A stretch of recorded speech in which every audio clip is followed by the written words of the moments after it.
Hey everybody, this is Joseph Vogely of Stoegele Films. I am the director, the co-writer, and the creator of the new slasher sensation Specimen 6, which will be on DVD soon, June 2020.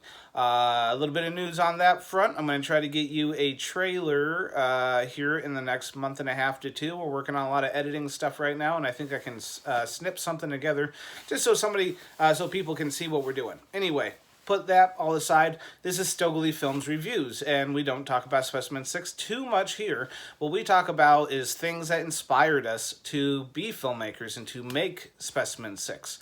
And today I wanted to talk a little bit about positivity and negativity, and how those influence us in life and in our artwork. Now, when it comes to these Stoegele Films Reviews channel here, I want to talk about things that are positive and inspire me to do better things and become a better artist. I don't want to talk about things that I disliked. So if you're looking for negative reviews, you're not going to get them here. I don't like talking bad about films or other artwork because the artists behind these things, they actually work pretty hard, and I know they have their own vision, and it might not, be something that is my sort of thing, and I understand that. So I'm not going to talk about things in a negative fashion. I'm only going to talk about things that work for me. That being said, I will be talking about certain movies that may not be objectively good movies, but they do have things that inspire me in there, and I can talk very positively about those things, and that's what this video is going to be about. A lot about certain films that are not good, but I like. So, for starters, two reviews today. One, the first thing that inspires me is this. 18 packs of Pabst Blue Ribbon for $11.99 at the Rite Aid. That inspires me quite a bit, especially since I just got off of work.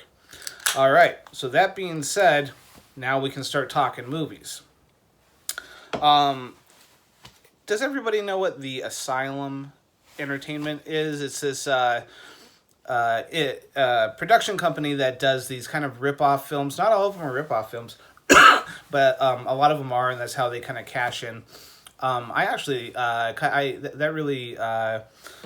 got to commend them for this. I think they want to make movies, they want to make money, and so they see something that people like, and they say, hey, maybe we can do something that is not that as great, but people will like, and at least we'll make some money. Because movie makers, first and foremost, have to be hucksters, they have to be carnival barkers, they have to be people that... you can't just stand behind a camera and then put out a movie and have people buy it. I wish that were how it worked. No, you have to put yourself out there, and you have to promote your movie. And so part of this is having the energy, the gumption, and all that stuff to get out there and do that. And the Asylum is great at that. So I used to work at a Blockbuster many years ago, and we would get a lot of Asylum films in, and they would always crack me up because I would see their title and then their original artwork. So Transformers was just coming out at the time, like 1, 2, and 3, I think. And so when that came out, the Asylum came out with one of my favorite titles. The title, not the movie. It was called Transmorphers. Okay, so this movie... not a super good movie.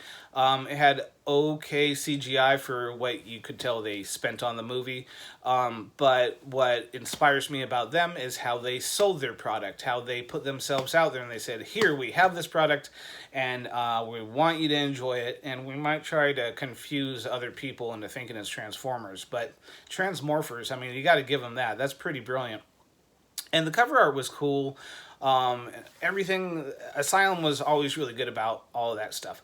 Now, I do want to talk to you about the things in Asylum films that I really actually did enjoy, like the films I enjoyed from the Asylum. So recently, I watched a movie called Lord of the Elves, and this movie originally came out as Age of the Hobbits. And I remember Age of the Hobbits came out and it got sued by like New Line Cinema and Warner Brothers and all that stuff because they couldn't call it, The Hobbit. For some reason, the Asylum thought they could get away with that because scientists at the time were calling this particular species that went extinct 10,000, 15,000 years ago, called Homo floresiensis, something like that. And they said, oh, we'll call it hobbits because they were little people. Well, that's wasn't like an open public domain thing, but the Asylum took it as such, and so they said that, and they put Age of the Hobbits.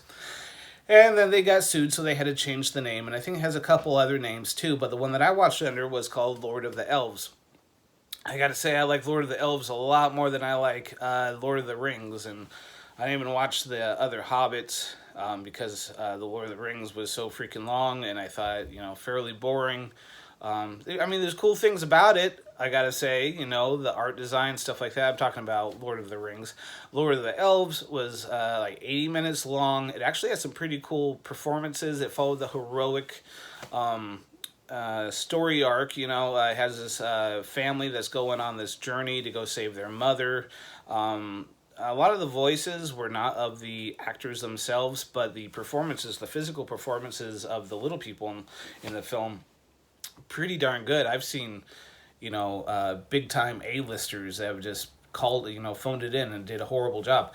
But these little guys, they were awesome in this film. So I highly recommend Lord of the Elves. That is what inspired me last week. And I meant to do a video about it, but I got a little tired. Other things about the Asylum. Another one that's not a good film, but has pretty cool stuff, is came out around this same time as the remake of RoboCop, and they called theirs Android Cop, and it had Michael J. White. Michael J. White played Spawn back in the 90s. He was also in The Dark Knight. He is one of the most badass actors of all time. He's a martial artist. He did this movie called Bone or something like that. It was rad.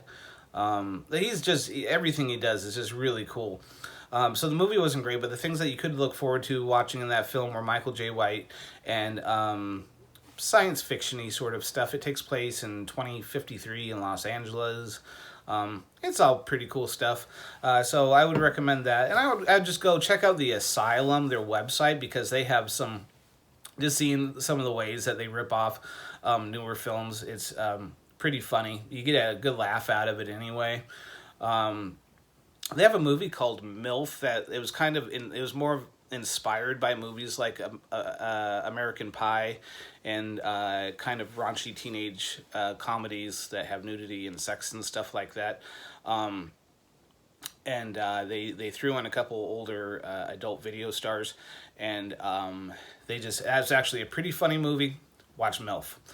Okay, so that's my little review about the Asylum films.